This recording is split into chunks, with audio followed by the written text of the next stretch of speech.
Welcome to the 25th Hour podcast, where successful business owners share their strategies that they use to stay in control of their day. Today's guest is Hallie Steinberg. She's a certified health coach with Hallie's Healthy Living. She provides individual and group sessions, wellness workshops, and presentations that focus on the four pillars of health: lifestyle, exercise, attitude, and nutrition. What I really loved about the time Hallie and I were able to spend together today is that she not only shared the strategies that work for her, but she also shared what I will call a quote unquote horror story, or a challenge that she had along her journey of time management. So if you happen to be one of those people who struggle to find the Zoom link that you need 5 seconds before the meeting is about to start, you definitely want to listen in as Hallie shares how she overcame that challenge. Hallie, I am super excited that you are here and as a guest on the 25th Hour podcast. How are you doing today? I'm terrific. Thank you so much for having me. Oh, as always, it is totally my pleasure. All right, here's the question of the day for you. Time. It's so easy to get to the end of a week and wonder where the time went. What are some of the strategies that you use to stay in control of your day? So I always organize my day as much as possible the night before. So I'm looking ahead to see what I have. So not only am I a businesswoman, I'm also a mom of 3 kids, and they are in school only 2 days a week now. So my schedule has really been filled with a lot of family things. So I really have to incorporate and make sure that I am set. So for me, organizing the night before, even the week before, so I can see a really broad picture, and also carving in some time by myself or with my husband, just a few moments to just get myself to where I need to be. I with kids especially, we tend to do for them, and forget ourselves, and not only with just our mental state but our health as well. So I make sure I schedule in a little bit of that time as well. Not always every day, I try, but it doesn't always work that way. Now, tell me, how long does it take you typically to plan the night before for the next day? It depends on what I'm doing. So my business is varied. I have different aspects of my business. So I'm a certified health coach. So I do health coaching sessions. So depending on if I'm doing health coaching individual sessions, group sessions that day, I'm always planning ahead. I put things in files and have them together where they need to be. I also have a virtual franchise. So whether I'm working on, I sell an indoor aeroponic garden. So if I'm working on helping schools with that, or community centers, or whoever might be interested in that, that's a whole other section that I partition and have a section for that. And then so it depends on what I'm doing during the next day. It really varies. And then there's always times that I do speaking engagements. So, and that often is happening. We either pre-record during the day, or I do a speaking engagement at night. So if I had to prepare for that. So really every day is a different day for me. But I just have to make sure I have it planned, and ready to go for that next day, because who knows what's going to happen that morning. You know, what child is going to potentially forget something or need help with something. So I really have to make sure I have it prepared. So, speaking of crazy things happening the next day and what happens, what, if anything, do you do so that you can go back to your plans? Because you have an idea of how you want the day to go. And we know the blessed laid plans is just asking for whatever. So, how do you get back to what you've planned to do? So if I have a disruption of some sort, or something that gets in the way, well, that happens constantly. So there are certain things that have higher priorities that I cannot move around. That, for instance, if I have a coaching session, or if I'm speaking engagement, or if I have a team meeting of some sort, those things really have to be scheduled in, that really cannot, except for emergencies, can't be changed. But then I have other things that, I do a lot of networking. Some of those events have to be moved around. So I have to be flexible. I have to be constantly changing things up as the need arises, as a responsibility of being a mom, that, with many children home now, I have no choice with that. So I'm really prioritizing things and scheduling in. So in case something happens, what's my backup plan? So if I'm having a speaking engagement and all of a sudden my child needs something, well, I have a backup plan. I have usually somebody else that can sweep in and help out. My mom luckily is local, so I can always use her. So there's other contingency plans I always need to account for. Or if I'm in a session, my kids know that that's time that is work time for mom. But there's other times when I'm in networking and it's more casual, they can pop their heads in. So it's really what the priority is, how important it is, and I have to base it on that. I love what you said about having a backup plan. Like, I am a huge fan of plan A, plan B, plan C. Can you think of a recent time where you've had to use the backup plan for something? Yes, there's many of them. So a backup plan for me is, I have a 9-year-old. I have 3 girls, and my 9-year-old, she's in 4th grade. So during the school day, she has only instruction 2 days a week. The other 3 days a week, she's all about independent activities. Well, at 9 years old, my 9-year-old is all about, I need you, mom, now. So there's been some instances where I have been doing something important, needed to get done with my business, and she has needed me, in her mind, priority right now, mom. So I've really used my other children to, get in there. Or like I said, I've used my mom, or had to, if I have to, bring my daughter to my mom's house. I will do things like that. And I don't mean to make it only seem that it's only around my kids, but a lot of my day, I'll be very honest right now with my schedule, because I work from home, everything is Zoom or, Microsoft Teams, whatever it might be. I have to account for that. My husband, he's a teacher, so he's out of the house. I used to teach, so I was out of the house, but now I'm currently not in a classroom. I do teach on the weekends, but that's not helping me during the week. So I really have to be flexible. That is the key. And my backup plan usually is if I need help from somebody, I ask for it. And I luckily have those resources. And even my husband, if there's an emergency, I have him as a backup. So I just need to make sure I have all contingencies accounted for.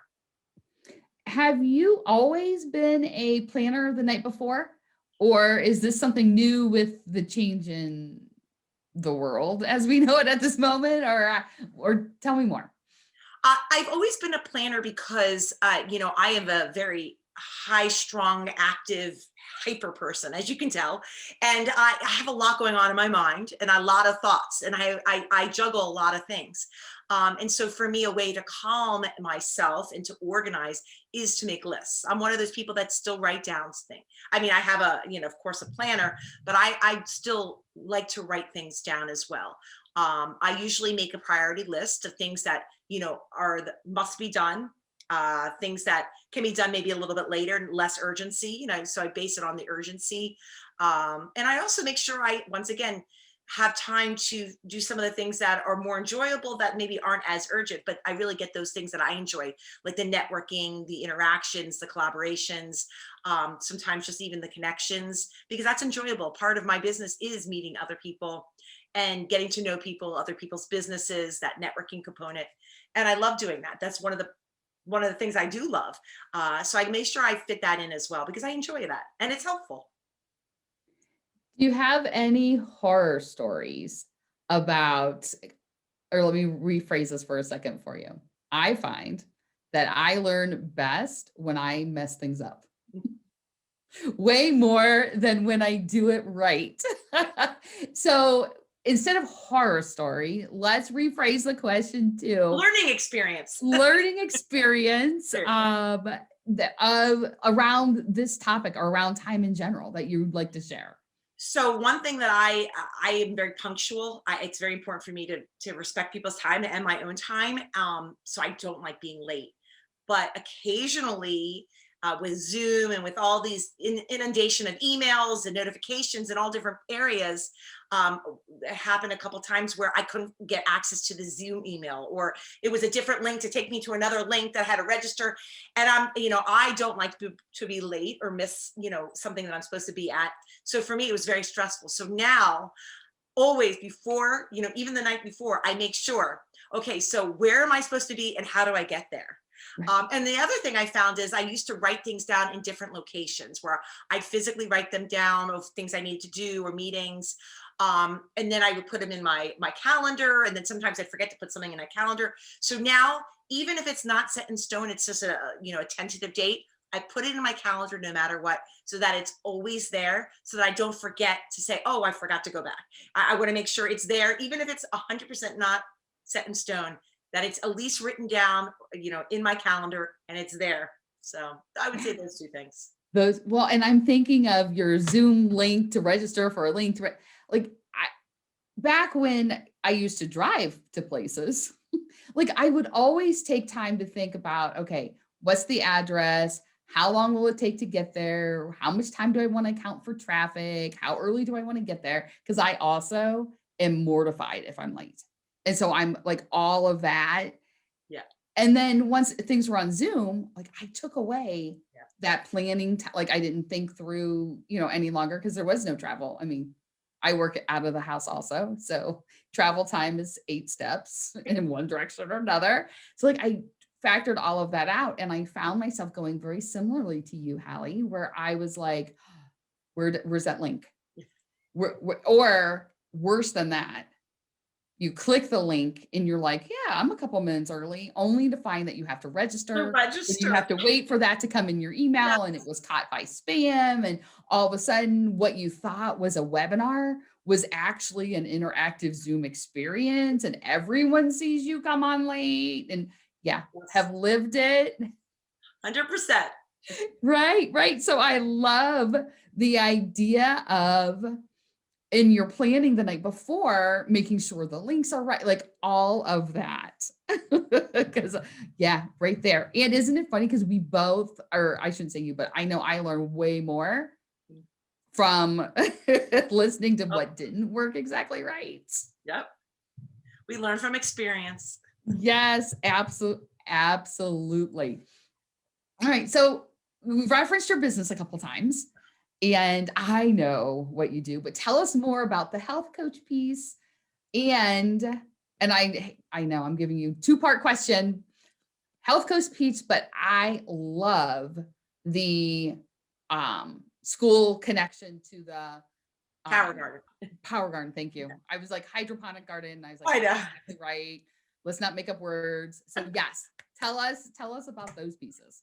So my health coaching is my company, Hallie's Healthy Living. I work with individuals and I work with groups, all ages. I'm certified to work with families, seniors, pregnant ladies, nursing moms. My background, as I mentioned, I didn't mention this, but I have a biology degree, and then I went into teaching. So I particularly love working with families and children.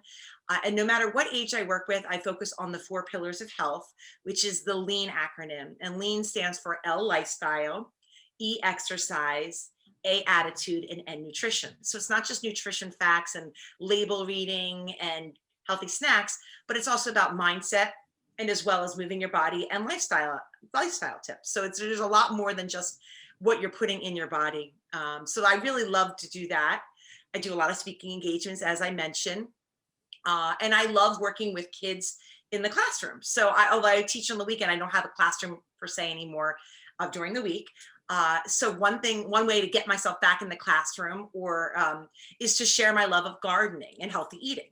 So I'm a big gardener, and I live in Pennsylvania, so I'm not sure where everybody's coming from, but I'm Pennsylvania, and it's snow on the ground, 6 months of the year at least we cannot grow outside, especially veggie gardens. So for me, I wanted a way of being able to garden inside fruits and vegetables. And I found this aeroponic garden, and I became, that's my virtual franchise. It's called the Tower Garden. And one of my loves is to bring it to other organizations, to schools. I mean, it comes with a full curriculum, all the lesson plans, some senior centers I've been working with. So there's a lot of neat things you can do with it. It's very innovative, and it's just a great way to help people harvest their own fruits and vegetables. And I personally love it. I've had one for almost 4 years now, actually probably longer than 4 years. It's in my basement, and it's just self-sufficient. It's great. I living in Ohio, I totally get what you're saying about what's our growing season? Not super long. I have a friend who owns a greenhouse, and she had one of those gardens in her greenhouse. And then whenever she passed by it, she'd just rip off another leaf of lettuce. Like it was like her vending machine per se Yep. of of vegetables. And she just grab a piece, walk on by, grab another piece, walk on by. It always amazed me at how she used that. Yeah. And it's even better when kids will do it. They'll Right? help you grow and then they'll actually eat from it. Well, the fact that you have a curriculum that goes with it, like it's like the best of all the worlds. Yeah. Because who doesn't remember planting the little seeds, watching their things sprout, and then, and then trying to plant it outside and it not taking really well. And like, yeah, this here takes. Now tell me about your ideal clients, like people who are listening to us now and like, ooh, I'm kind of intrigued. Like, what are the people that you'd love to work with? As I mentioned, I love working with families. I work with seniors. I really work with anybody that wants to make simple, sustainable change. So I'm all about moderation. There's something called intuitive eating or mindful eating. I love working on that.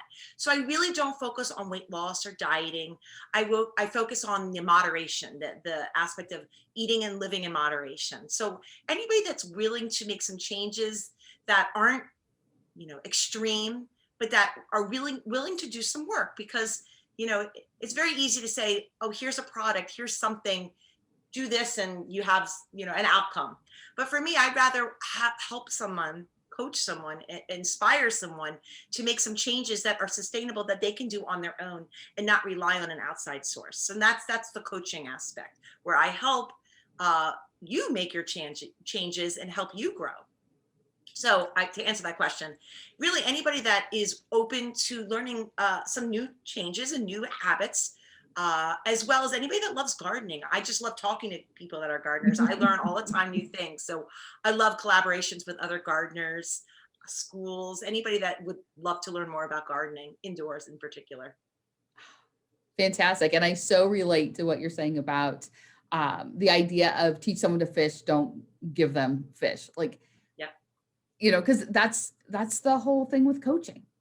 When I think about, I could give you this app or that app to help with time management, but that's not going to help in the long term, because that's not changing habits. It's not changing perception. It's just feeding into the fact that you could hack it and be fine, which is not true. So not true. No magic pill for either of our industries. Now, as you know, name of the podcast is a 25th hour. And it's about, what is it when all the stars align, you do everything you need to get done, you're in control of your day, and you have that extra hour. How do you like to spend it? For me, it would be sitting with my family, doing some kind of family activity and not having to think about cleaning or what comes next or what meal I have to prepare or who needs to feed the dogs. Really just a straight 25th hour, that hour of time to just be with my family, playing a game. We have different ages, so they have to be, of course, one that everybody likes, but just being in that moment with the family, that would be ideal for me. Sounds so relaxing and nice. Like, so, and I laugh because when I ask these questions about the 25th hour, very seldom do people say work more. Like, normally does not pop up. It's all about the experiences and the people that you love. How can people get a hold of you? What's the best way? Well, I have a website called hallieshealthyliving.com. You can also feel free to check out my Facebook group, it's called Hallie's Healthy Living Community. I post healthy living tips and family-friendly recipes daily. So that's a great way of seeing kind of what I do. And also feel free to message me. And they can always email me as well at halliesteinberg@gmail.com. Awesome. And we'll put all of these links in the show notes so that it'll make it easy for people to find you. But I thank you for being here today. This was so much fun, and I appreciate you and your time and your expertise today on the show. So thanks, Hallie. Thank you so much. This was so much fun. Lisa here with some really exciting news. Fix your productivity bottleneck in 28 days. The registration for this new group program is now officially open. If you want to figure out what is holding you back when it comes to your productivity, how to fix it, and then implement the solution all in less than a month, this is the program for you. Shoot an email over to hi, at impactivestrategies.com and put info, fix your productivity bottleneck in 28 days in the subject line, and we will send you information on how to apply.